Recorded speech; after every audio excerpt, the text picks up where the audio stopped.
Hello everyone, চলে আসছি নতুন একটা রেসিপি নিয়ে। আজকে কুমড়োর তরকারি বানাবো খুব সহজ পদ্ধতিতে। এর জন্য আমি পেঁয়াজ টমেটো কেটে নিয়েছি, আর এখানে কুমড়ো আলু তো কেটে নিয়েছি। এখানে ফার্স্ট আমি তেলটাকে হিট করতে দিয়ে তাতে হচ্ছে কি ফোড়ন শুকনো লঙ্কা দিয়েছি, তোমরা চাইলে কাঁচা লঙ্কাও দিতে পারো। আর পেঁয়াজ দিয়ে ভালোভাবে এটা নাড়িয়ে চাড়িয়ে নেবো। একটু ভাজা ভাজা মতো হবে, এটা পুরোপুরি লাল হবে না। একটু ভাজা মতো হলে টমেটোগুলো দিয়ে দেবো পরিমাণ মতো। একটাই টমেটো দিয়েছি, এবার কুমড়ো আলু এগুলোর পরিমাণ অনুযায়ী দিতে হবে। আমি একটা টমেটো দিয়েছি, দিয়ে এখানটা একটু নুন দিয়েছি, এটা তাড়াতাড়ি যাতে গলে যায়। এবার সব মশলাগুলো একে একে দিয়ে দেবো। হলুদ গুঁড়ো দেবো, এখানে বেশি মশলা ইউজ হবে না।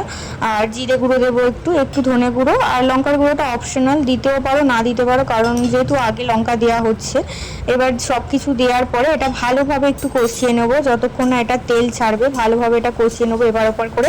আর টমেটো যতক্ষণ না গলবে ততক্ষণ আমি ভালোভাবে এটা নাড়িয়ে চাড়িয়ে নেবো।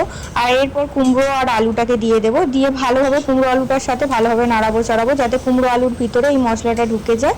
আর হচ্ছে কি একটু কষানো মতো হয়ে যায়। হয়ে গেলে তারপর আমি পরিমাণ মতো জল দিয়ে দেবো, দিয়ে কিছুক্ষণের জন্য আমি ঢাকা দিয়ে দেবো। ওই 10 মিনিট মতো দিলেই হয়ে যাবে, যেহেতু কুমড়ো আলু সব কিছু ছোটো ছোটো আর করে রাখা। আর এখানে লাস্টে আমি একটু চিনি অ্যাড করেছি, চিনিটা দিলে টেস্ট একটু অন্যরকম হয়, ভালো লাগে খেতে। তোমরা চাইলে চিনিটা দিতেও পারো না দিতে পারো, যারা মিষ্টি খেতে বেশি পছন্দ করো না তারা দিতে পারো না, স্কিপ করতে পারো। আর এখানটায় কুমড়ো আলুটা দেখতে পাচ্ছ আমি কিছুক্ষণ পরে সিদ্ধ হয়ে গিয়েছে। কুমড়ো তো তাড়াতাড়ি সিদ্ধ হয়ে যায়, আলুগুলো আমি একদম ছোটো ছোটো করে কাটছি।